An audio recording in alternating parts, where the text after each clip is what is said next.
আচ্ছা দেখো,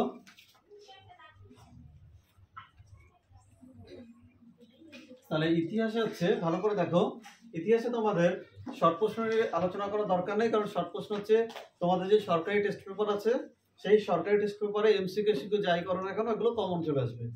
প্রসঙ্গ হচ্ছে প্রশ্নের মান 4 আর প্রশ্নের মান 8 নিয়ে।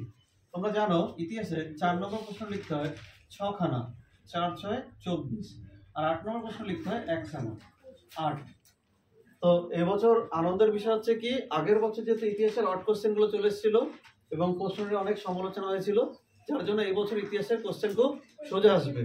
তো ইতিহাসের সোজা কোশ্চেন বলতে এই যে 4 নম্বরের 6টা তোমাদের অ্যাকচুয়ালি দাগ নম্বর কিভাবে থাকবে দেখো, 1-এর দাগে দুটো কোশ্চেন থাকবে, 2-এর দাগে দুটো কোশ্চেন থাকবে, 3-এর দাগে দুটো কোশ্চেন থাকবে, 4-এর দাগে দুটো কোশ্চেন থাকবে।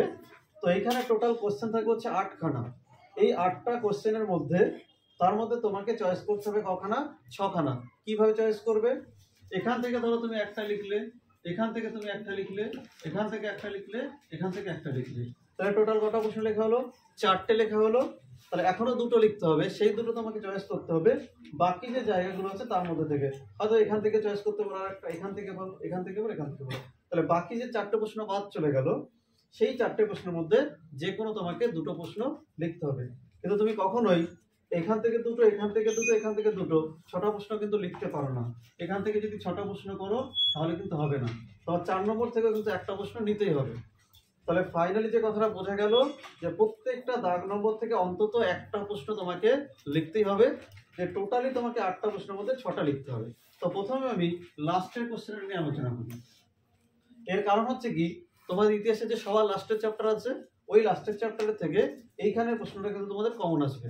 কিভাবে কমন আসবে, এখান থেকে আগের বছর তোমাদের যে কোশ্চেনটা এসেছিল সেটা এসেছিল হচ্ছে কাশ্মীর সমস্যা, আর একটা কি এসেছিল ভাষার ভিত্তিতে রাজ্যের পুনর্গঠন।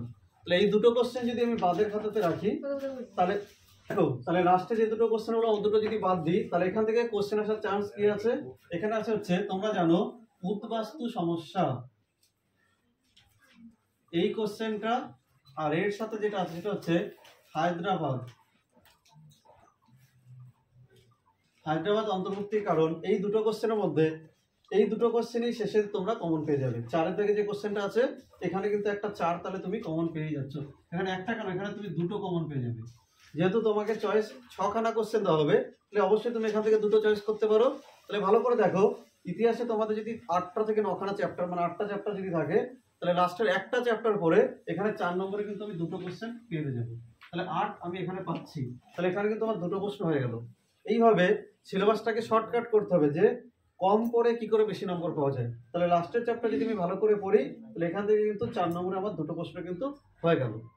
আচ্ছা, এবার আর একটা 4 আমি বলছি, এইখানে যে প্রথমে যে 4 দাগ আছে, প্রথম চ্যাপ্টার থেকে প্রশ্ন আসে না, এখানে দ্বিতীয় যে চ্যাপ্টারটা আছে, দ্বিতীয় অধ্যায় থেকে এখানে কিন্তু 4 নম্বরে একটা প্রশ্ন তুমি কমন পাচ্ছ। কেমন কমন প্রশ্ন পাচ্ছ, এখান থেকে দেখবে স্বামী বিবেকানন্দ তার নববেদান্ত, রামকৃষ্ণ পরমহংসদেব বা ডিরোজিওর ইয়ং বেঙ্গল, তার এই টাইপের কোশ্চেন এখানে একটা কমন পেয়ে যাবে। ক্লিয়ার? এটা হচ্ছে প্রথম দাগে বললাম। এখান থেকে তুমি দেখবে বিদ্রোহ রিলেটেড কোশ্চেনগুলো, সাঁওতাল বিদ্রোহ, মুন্ডা বিদ্রোহ, কোল বিদ্রোহ, ভিল বিদ্রোহ, যত বিদ্রোহ রিলেটেড কোশ্চেনগুলো আছে ওই বিদ্রোহ রিলেটেড কোশ্চেন। কারণ জানো সাঁওতাল বিদ্রোহের কারণও যা, মুন্ডা বিদ্রোহের কারণও তাই, শুধু বিদ্রোহ যারা করেছিল সেই ব্যক্তিগুলো শুধু আলাদা, কিন্তু বিদ্রোহের কারণ আমি পয়েন্টগুলো সব একই রাখবো। তাহলে এখান থেকেও দেখো, তুমি যদি চাও এখান থেকে কিন্তু দুটো 4 তুমি করতে পারো। তাহলে তোমার করতে হবে 6টা, এখান থেকে দুটো, এখান থেকে দুটো, 4টে, এখান থেকে করলে একটা 5টা। আর এখানে দেখবে যত সব বিজ্ঞান রিলেটেড কোশ্চেন আছে, বিজ্ঞানের ভূমিকা, ছাপাখানার ভূমিকা, এই টাইপের যে কোশ্চেন থাকে, তাহলে এখান থেকে একটু টাফ কোশ্চেন থাকে, এই জন্য এখান থেকে তুমি একটা চয়েস করো। তাহলে 3-এর দাগ থেকে তুমি ইতিহাসের একটা কোশ্চেন চয়েস করবে, 1-এর দাগের থেকে একটা চয়েস করলে, 2-এর দাগের থেকে দুটো চয়েস করলে, আর লাস্টের থেকে দুটো চয়েস করলে, তাহলে তোমার এখান থেকে কিন্তু টোটাল 6 খানা কোশ্চেন কমপ্লিট। এইভাবে কিন্তু তুমি 4 নম্বরের 6টা কোশ্চেনের অ্যান্সার করতে পারবে, তাও খুব অল্প সময়ের মধ্যে। যারা সারা বছর বই পড়ে না তারাও যদি চেষ্টা করে এই শেষ মুহূর্তে এইখান থেকে অন্তত 4টে প্রশ্নের উত্তর করাই যায়। এইবার প্রসঙ্গে আসি 8 নম্বরটা, যেহেতু আগের বছর একটু কঠিন চলে এসেছিল, এই বছর 8 নম্বর সোজা আসবেই। কেন সোজা আসবে, তার মধ্যে প্রথম প্রশ্ন আমি অবশ্যই রবীন্দ্রনাথকে রাখতে পারি। তোমরা জানো যে প্রথম খোলামেলা পরিবেশে পড়াশোনার প্রথা চালু করে কে? রবীন্দ্রনাথ ঠাকুর, শান্তিনিকেতন। তাহলে এখান থেকে প্রশ্ন আসতে পারে রবীন্দ্রনাথ ঠাকুরের শান্তিনিকেতন ভাবনা। এখানেও চিন্তা নেই, অ্যাকচুয়ালি 8 নম্বরে কিন্তু 3টে কোশ্চেন থাকবে, তোমাকে লিখতে হবে একটা। তাহলে রবীন্দ্রনাথ রিলেটেড একটা কোশ্চেন যদি করো, এখানে একটা কমন পাচ্ছ। অথবা তোমার এখানে আসতে পারে জানো মহাবিদ্রোহ যেটা হয়েছিল, মহাবিদ্রোহ। তাহলে মহাবিদ্রোহ রিলেটেড একটা কোশ্চেন আসতে পারে 8 নম্বর। আর একটা আসতে পারে, সেটা হচ্ছে নীল বিদ্রোহ। নীল বিদ্রোহ। তাহলে এইখান থেকে রবীন্দ্রনাথ ঠাকুর, মহাবিদ্রোহ, নীল বিদ্রোহ, এই টাইপের যে কোশ্চেন গুলো আছে। আরেকটা আছে দেখবে যে ছাত্র অথবা নারী, বঙ্গভঙ্গতে ছাত্রদের ভূমিকা, নারীদের ভূমিকা। এই 3 থেকে 4টে কোশ্চেন যদি তুমি করো, এখান থেকে তুমি একটা কমন পাচ্ছ।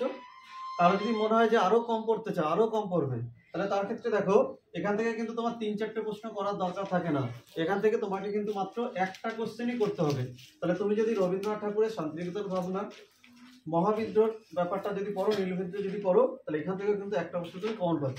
তাহলে এখানে কিন্তু একটা 8 নম্বর তোমার কমপ্লিট হয়ে যাচ্ছে। তাহলে লাস্ট মুহূর্তে শুধুমাত্র বই রিভাইজ দিয়েও কিন্তু 8 আর 4 প্রশ্নগুলো লেখা সম্ভব। এবার তোমরা অল্প সময়ের মধ্যে এগুলো একটু অল্প নজর দাও, এগুলো কমপ্লিট হয়ে যাবে।